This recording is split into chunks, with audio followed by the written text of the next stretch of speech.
In this video, I'm going to show you step by step on how to change the rear coil springs in a 2013 to 2020 Nissan Pathfinder. Now the problem with Pathfinders is they came out of the factory with weak springs. If you ever look at a Pathfinder going down the road, even unloaded, the rear end kind of sags a little bit. These coil springs are a little too weak coming out of the factory, and if you live in the snow belt where there's lots of snow and salt, the salt eats them away, weakens them, and makes it even worse. So we're going to go step by step, get these changed out, and get the ride height up a little bit on the rear end. And I don't use factory springs, I use Moog brand springs. These are a little bit heavier duty, and they'll get that ride height where it needs to be. Start this project on the driver's side rear. First thing we need to do is jack up the vehicle and get this wheel off the ground. I've also put a jack stand under there as added safety. Need to remove these lug nuts. Now this is a 2014 Pathfinder, but your lug nuts may vary by year, but this process should be about the same. So we need to go ahead, loosen these up with a 21mm socket and get this wheel off.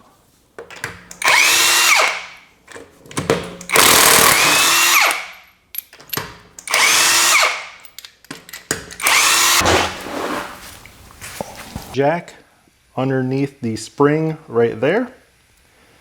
And then we have one bolt we need to remove. 18mm right here. You can put a socket on this side, opened end wrench on this side over here. As you can see, I've already got it loosened up. Let's put a little bit of rust penetrant on there. This isn't torqued really tight, so it does come loose pretty easy. So I'm going to go ahead and pull that bolt out, and then I can lower the jack down, which is going to give us access to the spring. All right, so I've got that nut completely off. And now we just need to remove this bolt. And then when we lower the jack down, this is going to kind of pivot down.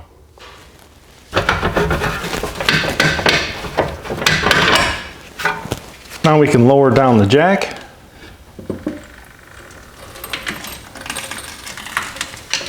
So now to remove the spring, you see my hand right here, we're just going to push down.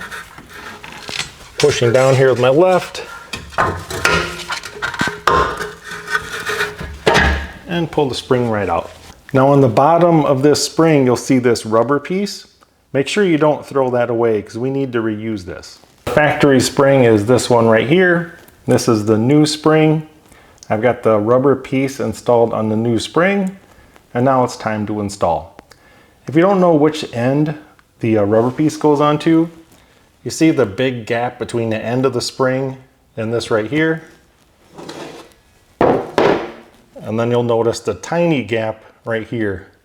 The tiny gap piece, that's the one that goes upward. Now the rubber piece we just put on is going to go on the bottom, and you'll see how tight the coil is up here, that real small gap. This is going to be the top side.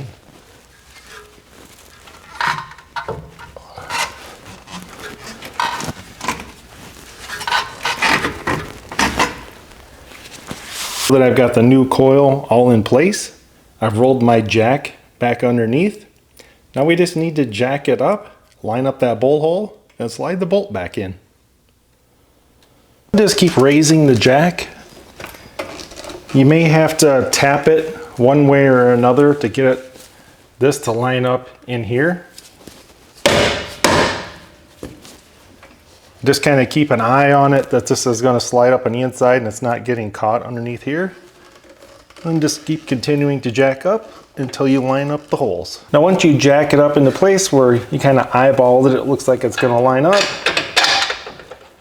I'm going to go ahead and insert the bolt all the way through. You may have to kind of move this around to get it all the way through, and then we're going to put that nut on the other side. I'm going to put just a little bit of blue Loctite on the threads on the other side, and then put that nut on. Now just a little trick, I use these ratchet straps. You can see it right there. I had to pull this a little bit to the driver's side. So I just looped a ratchet strap through the bottom of that hole right there. I just needed to winch it to the front about a ½ inch. It lined up perfect. All right, I've got my blue Loctite on there. Go ahead and put this nut on. Now I can go ahead and lower the jack. Get that out of the way. Now we need to torque that bolt. And what I found on the internet, in a couple different places, one says 100 foot-pounds, another one says 125 foot-pounds. So I'm going to torque it to 110 foot-pounds. Now we can go ahead and put the wheel back on, and then we're going to go ahead, tighten up, and torque the lug nuts. Tighten the lug nuts to 83 foot-pounds.